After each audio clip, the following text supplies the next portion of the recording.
স্ত্রীকে মেরে ফেলার জন্য কক্সবাজার হোটেলে এসেছি। আমরা লিফট থেকে নেমেই ম্যানেজারের রুমের দিকে গেলাম। আমাদেরকে দেখে ম্যানেজার সাহেব বললেন, welcome to Cox's Bazar, congratulations for choose hour hotel. আমি বললাম, থ্যাংক ইউ। আপনারা কি কাপল? আর কেউ কি আছেন? জি না, আফটার ম্যারিড, আমরা হানিমুনে এসেছি। ও নাইস। তারপর ম্যানেজার সাহেব আমার সামনে হোটেলের রুমগুলোর ডেসক্রিপশনের একটা চার্ট আমার সামনে দিলেন আর বললেন, আমাদের এখানে দু ধরনের রুম আছে, একটা সি ভিউ আর একটা hill view, as you wish. আপনি কোনটা নিবেন? সি ভিউ কত আর হিল ভিউ কত? সি ভিউ $150 আর হিল ভিউ অনলি $100। আমি মনে মনে ভাবলাম, একটা রাতে তো থাকবো, আর রাতের মধ্যেই স্ত্রীকে ফেলবো। এসেছি তো স্ত্রীকে ফেলার জন্য, এখানে হিল ভিউ সি ভিউ দেখে লাভ কি? তাই আমি বললাম, হিল ভিউ দিন। আমার স্ত্রীর সাথে সাথে বাধা দিয়ে বলল, এসেছো কয়েকদিন ভ্রমণ করার জন্য, টাকা পয়সার কথা ভেবে কি হবে? আমার সি ভিউ পছন্দ। ম্যানেজার যেন না শোনে, তাই আমি আমার স্ত্রীর কানের কাছে গিয়ে বললাম, দেখো আমার কাছে এত টাকা নেই। সাথে সাথে আমার স্ত্রী ভ্যানিটি ব্যাগ থেকে $1,00,000 একটা বান্ডেল বের করে আমার হাতে দিলেন আর বললেন, এগুলো রাখো। এত টাকা কোথায় পেলে? কলেজ জীবনে বাবা যখন আমাকে কিছু খেতে দিতেন, তখন এগুলো থেকে কিছু টাকা বাঁচিয়ে আমি ব্যাংকে রেখে দিতাম। আজ সকালে কক্সবাজার আসার আগে অ্যাকাউন্ট ডিসেবল করে সব টাকা তুলে ফেলেছি। আমি মনে মনে ভাবলাম, ভালোই করেছো, এমনিতেই আজকের রাত তোমার শেষ রাত। আমার কপাল ভালো যে মরার আগে সব টাকা আমাকে দিয়ে যাচ্ছ। ম্যানেজার সাহেব বললেন, আপনারা কি ডিসাইড করেছেন কোন রুম নিবেন? জি, সিভিউ দিন। আপনাদের ভোটার আইডি কার্ড বের করুন। আমি জানি ভোটার আইডি কার্ড দিলে সমস্যায় পড়বো। কাল ভোরে যখন ওকে হত্যা করে আমি চলে যাব, তখন নিশ্চিত র্যাব, পুলিশ, ডিবি, সিআইডি সবাই এসে এটা তদন্ত করবে। আর হোটেল রিসিপশনে যখন আমার ভোটার আইডি কার্ড পাবে, তখন আমাকে শনাক্ত করতে খুব সহজ হবে। আমি সিদ্ধান্ত নিয়েছি, ওকে হত্যা করে আমি ভারতে পালিয়ে যাব। ম্যানেজার বলল, sir anything wrong? Sorry to say, আমরা ভোটার আইডি কার্ড আনতে ভুলে গেছি। এনিওয়ে, আর কোনো উপায় কি আছে?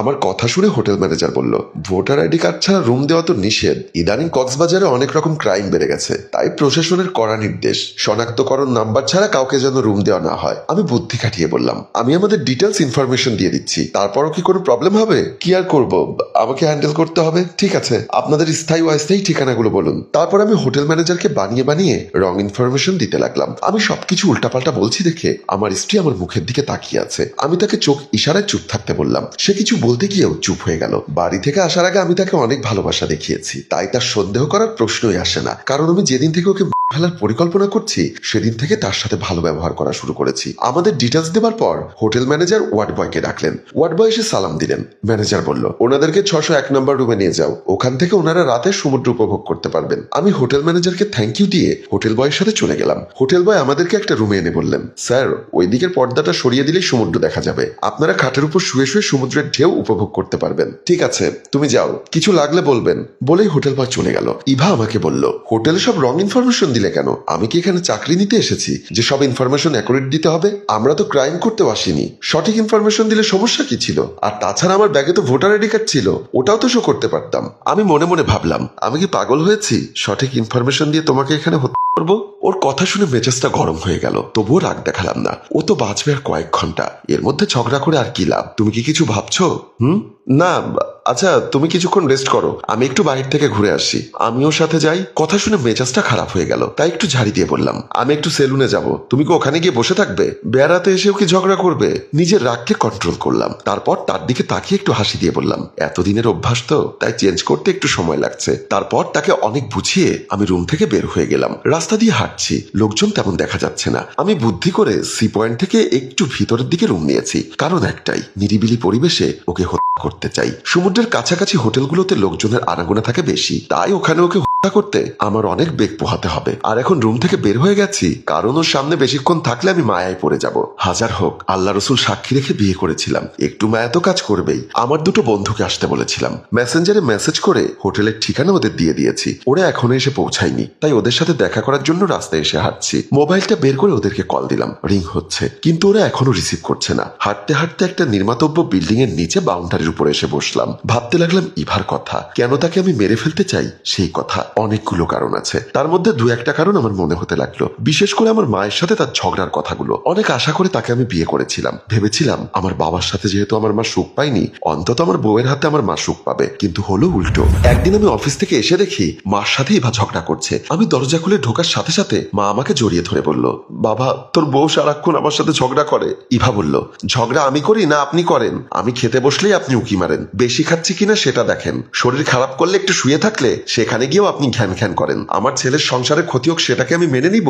সংসারটা শুধু আপনার ছেলের একার না, আমারও। আমার সংসারটা আমাকে গুছিয়ে নিতে দিন। আপনার বয়স হয়েছে, এখন আপনি নামাজ কালাম পড়ে সময় পার করুন। দেখেছিস তোর বউ কথায় কথায় আমাকে বুড়ি বলেই ডাকে। ও কি ওর মাকে বুড়ি ডাকতো? ঝগড়া করছে আমি, এখানে আমার মা বাবাকে টেনে আনছেন কেন? আমি চেঁচিয়ে বললাম, চুপ করো ইভা, দিন দিন তোমার সাহস বেড়ে যাচ্ছে। তুমি কোন সাহসে আমার মায়ের মুখোমুখি তর্ক করো? আমার কথা শুনে ইভা বলল, তুমি শুধু আমার দোষ দেখো, তোমার মায়ের দোষ দেখো না। পৃথিবীতে একটাই নিয়ম, ছেলেরা সবসময় মা বাবার দোষ দেখে না, বউয়ের দোষটাই দেখে। এই বিল্ডিং এ তো উনার মতো আরো অনেকগুলো বয়স্ক মহিলা আছেন, কই উনারা তো উনাদের ছেলেদের বউদের সাথে ঝগড়া করেন না? উনি কেন সারাক্ষণ আমার পেছনে লেগে থাকে? দেখো ইভা, আমাকে হাত তুলতে বাধ্য করো না। আমার মেজাজ সেদিনই খারাপ হয়ে গিয়েছিল। এর কিছুদিন পরের ঘটনা, আমি আর ইভা শুয়েছিলাম, হঠাৎ মায়ের রুম থেকে সজোরে শব্দ হলো। আমি আর ইভা শোয়া থেকে উঠে দৌড়ে মায়ের রুমের দিকে গেলাম। মায়ের রুমে এসে দেখি মা খাট থেকে নিচে পড়ে গেছে, উনি জ্ঞান হারিয়ে ফেলেছে। সাথে সাথে ইভা আর আমি দুজনে উনাকে ধরাধরি করে খাটের উপর তুললাম। ইভা কেঁদে কেঁদে বলল, মায়ের কি হলো? উনি কথা বলছেন না কেন? মুন্না, তুমি তাড়াতাড়ি অ্যাম্বুলেন্স কল করো। আমি সাথে সাথেই পকেট থেকে মোবাইলটা বের করে অ্যাম্বুলেন্সকে ফোন করলাম। মাকে হসপিটালে নিয়ে এসেছি, একটা সিটের উপরে শুয়ে রেখেছি। একজন মহিলা ডাক্তার মায়ের সবকিছু চেক আপ করে বললেন, শি ইজ ডেথ।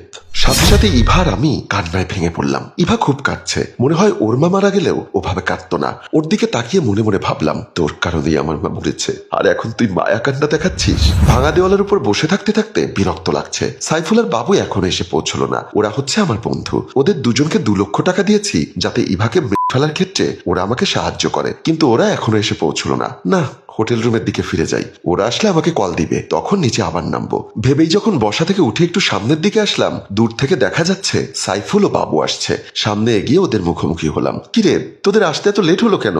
আমার কথা শুনে বাবু বলল, এসেছি তোর বউকে মেজবান খেতে তো আসেনি, তাই একটু হিসাব নিকাশ করে আসতে হচ্ছে। সাইফুল বলল, আমার বউ তো আমাকে আসতে দিতে চাচ্ছিল না, বউকে বলেছি 1 মাসের জন্য ইন্ডিয়া যাচ্ছি। কথাটা শুনে সাথে সাথে বললাম, দিলি তো সত্যি কথা বলে। আরে বেটা, আমরা ইভাকে তুই ইন্ডিয়াতেই পালিয়ে যাব, তুই ইন্ডিয়ার কথা বললি কেন? মুখ ফসকে বের হয়ে গেছে। সাথে সাথে বাবু বলল, মুন্না, তোকে আমি বলেছিলাম সাইফুলকে এসব ব্যাপারে নিস না, তুই আমার কথা শুনলি না। আরে বেটা, তোর বউকে মারার জন্য আমি একাই যথেষ্ট। আমি তাদেরকে সাবধান করে দিয়ে বললাম, যা হবার হয়ে গেছে, এখন কথা শোন। আমি হোটেলের 601 নম্বর রুম নিয়েছি, তোরা 600 অথবা 602 নম্বর রুম নেওয়ার চেষ্টা করবি, যাতে ইভা ঘুমিয়ে গেলে তোরা চট করে আমার রুমে ঢুকে পড়তে পারিস। সাইফুল বলল, চল তাহলে আমাদেরকে রুম নিয়ে দে। তোর মাথায় কি গোবর? হোটেলের কেউ যেন বুঝতে না পারে তোরা আমার লোক। সাথে সাথে বাবু বলল, যদি কখনো ধরা পড়ি দেখবি এই সাইফুলের জন্যই ধরা পড়বো। সাইফুল বলল, জীবনে 1000 খানেক চুরি করেছি, কোনোদিন ধরা পড়িনি, আর এই সামান্য কাজে ধরা পড়বো? আমি দুজনকে ধমক দিয়ে বললাম, এখন ঝগড়া করার সময় নয়, তোরা আগে গিয়ে হোটেলের রুম বুকিং দে, আমি একটু পরেই হোটেলে ঢুকবো। তারপর ওরা দুজন চলে গেল। আমি পকেট থেকে সিগারেটটা বের করে একটা সিগারেট ধরালাম। আমি আরেকটু পরে হোটেলে ঢুকবো, যাতে আমাদের পরিকল্পনা কেউ আঁচ করতে না পারে। রুমে এসে দেখলাম ইভা ঘুমিয়ে পড়েছে। কত নিশ্চিন্ত মনে মেয়েটা ঘুমোচ্ছে। সে তো জানে না এই ঘুমই তার জীবনের শেষ ঘুম, আর কয়েক ঘন্টা পরে চিরতরে ঘুম পাড়িয়ে দিব। আজ ওকে খুব সুন্দর লাগছে। চেহারাটা দেখে মনে হচ্ছে যেন ফুটন্ত গোলাপ ফুটে আছে। কত পবিত্র চেহারা, কিন্তু এই পবিত্র চেহারার আড়ালে সে একটা কুচ্ছিত, সেটা আমি জানি। হয়তোবা ভাবছেন তার কুচ্ছিত রূপ কি আমি দেখেছি? অনেকগুলো কারণ আছে, তার মধ্যে একটা কারণ বলি। একদিন রাত গভীরে হঠাৎ আমার ঘুম ভেঙে গেল। পাশ ফিরে দেখি ইভা নেই।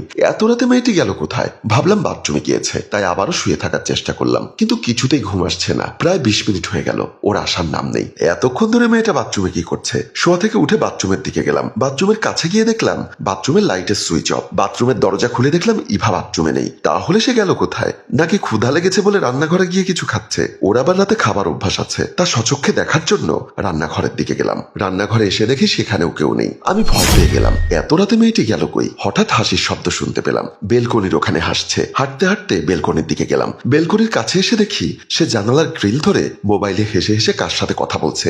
এত রাতে সে কার সাথে কথা বলতে পারে? তাহলে কি সে পরকীয়ায় জড়িয়ে গেল? না হলে তো এত রাতে কারোর সাথে কথা বলার প্রশ্নই আসে না। দাঁড়িয়ে দাঁড়িয়ে সে কি বলছে সেটা শোনার চেষ্টা করলাম, কিন্তু সে এত ছোট করে কথা বলছে আমি কিছুই শুনতে পাচ্ছি না। সহ্য করতে না পেরে তার কাছাকাছি গেলাম। সে আমাকে দেখে চমকে উঠল, কাপা কাপা গলায় বলল, তুমি? ডিস্টার্ব করলাম নাকি? এভাবে বলছো কেন? কার সাথে কথা বলছিলে? তখন সে কোনো উত্তর না দিয়ে চলে গিয়েছিল। সেদিন থেকে প্রায় সময় দেখতাম সে মোবাইলে বিজি। জিজ্ঞেস করলেও ঠিক মতো উত্তর দিত না। তারপর থেকে মনে মনে সিদ্ধান্ত নিয়েছিলাম ওকে আমার জীবন থেকে সরিয়ে দিতে হবে। তাই 1 মাস ধরে তার সাথে ভালো ব্যবহার করে আজ হোটেলে নিয়ে এসেছি ওকে ফেলার জন্য। ঘুমিয়েছে যখন ঘুমোক। এই সুযোগে আমি গিয়ে দেখি সাইফুল ও বাবু কোন রুমে উঠেছে। রুম থেকে বের হয়ে সাইফুল ও বাবুকে খুঁজতে গেলাম। হোটেলের লনে সাইফুল ও বাবু দাঁড়িয়ে ঝগড়া করছে। আমাকে দেখে সাইফুল বলল, মুন্না তুই আমাকে গাড়ি ভাড়া দে, আমি এক্ষুনি চলে যাব। কেন? বাবু বলল, ও হোটেল রুমে বসে বসে ভিডিও কলে একটা মেয়ের সাথে কথা বলছে। আমি ওকে নিষেধ করলাম আমরা কোথায় আছি সেটা যেন কেউ না জানে, তবু আমার কথা শুনছে না। পরে আমি মোবাইলটা কেড়ে নিয়ে আছাড় মেরে ভেঙে ফেলেছি, আর তাই আমার সাথে ঝগড়া করছে। আমি বললাম, তোরা কি এখানে এসেও ঝগড়া করবি? এসেছি ডেঞ্জারাস একটা মিশন নিয়ে, কোথায় শান্ত হয়ে পরিকল্পনা করব কিভাবে ইভাকে শেষ করা যায়, সেখানে তোরা দুজন ঝগড়া করছিস। এমন সময় দেখলাম উপরের তলা থেকে হোটেল বয়টি নামছে। আমরা তিনজনই চুপ হয়ে গেলাম। হোটেল বয় কাছে এসে বলল, স্যার আপনাদের কি কিছু লাগবে? সাইফুল ঝাড়ি দিয়ে বলল, ওই মিয়া তোর হয়েছেটা কি? দেখা হলেই জিজ্ঞেস করিস স্যার আপনাদের কি কিছু লাগবে? আমার বউ লাগবে, এনে দিতে পারবি? জি স্যার, আমাদের এখানে বার্মিজ, ইন্ডিয়ান, মালয়েশিয়ান, মিশরি সব ধরনের মেয়ে আছে, তবে সাবধান কেউ যেন না জানে এমন করে কাজ সারতে হবে। ওইসব মেয়ে নিয়ে তুই ঘুমা, আমরা পরহেজগার মানুষ, এসব আমাদের লাগবে না, যা এখান থেকে যা। ছেলেটি ভয় পেয়ে চলে গেল। তারপর আমি বললাম, শোন ইভা এখন ঘুমোচ্ছে, তবে এই মুহূর্তে কাজটা করা যাবে না, কারণ এখন সবাই জেগে আছে। রাত 3টা-4টার মধ্যে আমাদের কাজটা সারতে হবে। তোরা এখন রুমে গিয়ে রেস্ট কর। 3টা থেকে 4টার মধ্যে আমি মিসড কল দিলে রুমে চলে আসবি। তারপর তিনজনে মিলে ওকে শেষ করে আমরা পালিয়ে যাব। সাইফুল বলল, আমার মোবাইলটাও ভেঙে ফেলেছে, এতক্ষণ ধরে জেগে থাকবো কিভাবে? তোর মোবাইল আমি পরে কিনে দিব, তোরা এখন রুমে গিয়ে টিভি দেখ, ভুলেও আর কাউকে কল দিস না। বলেই আমি আবার আমার রুমে চলে আসলাম। রুমে এসে দেখি ইভা তখনও ঘুমোচ্ছে। ও যাতে জেগে না যায় সে মোতাবেক আমি আস্তে আস্তে খাটে উঠে গেলাম। মেয়েটিকে দুটো ভাত খাওয়ানো উচিত ছিল, সারাদিন কিচ্ছু খাইনি, কিছুক্ষণ পর তো মেরেই ফেলবো। আমি লক্ষ্য করলাম তার প্রতি কেমন যেন আমার মায়া বেড়ে যাচ্ছে। না, মায়া বাড়ানো যাবে না, মায়া বেড়ে গেলে তাকে আমি করতে পারবো না। মনটাকে শক্ত করে ঘুমিয়ে পড়লাম। অপেক্ষা রাত 3টা বাজার। টেনশন করতে করতে কখন যে ঘুমিয়ে পড়েছি নিজেরই খেয়াল ছিল না। হঠাৎ কারো খোঁচা খেয়ে ঘুমটা ভেঙে গেল। চমকে উঠে বসে পড়লাম। ভালো করে লক্ষ্য করে দেখলাম ইভা হাসি দিয়ে বলছে, ঘুমিয়ে থাকলে হবে, আমাকে হত্যা করবে না? আমার মাথায় যেন আকাশ ভেঙে পড়লো। হ্যালো ভিউয়ার্স, মুন্না কি পারবে ইভাকে শেষ করে দিতে? কিংবা ইভা কিভাবে জানে যে মুন্না ইভাকে মেরে ফেলার জন্য হোটেলে নিয়ে এসেছে? এই প্রশ্নের উত্তর জানতে হলে আমাদেরকে অপেক্ষা করতে হবে দ্বিতীয় পর্বের জন্য, এবং প্রচুর পরিমাণ কমেন্টও শেয়ার করতে হবে। মনে রাখবেন আমরা প্রচুর পরিমাণ ভিউজ না হলে দ্বিতীয় পর্ব করি না, তাই এই গল্পের দ্বিতীয় পর্ব নির্ভর করছে আপনাদের কমেন্ট এবং শেয়ারের উপর। প্রচুর পরিমাণ ভিউজ এবং কমেন্ট পেলে আমরা আগামী পরশুদিন এই গল্পের দ্বিতীয় পর্ব নিয়ে আপনাদের সামনে হাজির হব। এখনই গল্পটি শেয়ার করে দেওয়ার জন্য অনুরোধ রইল। ধন্যবাদ।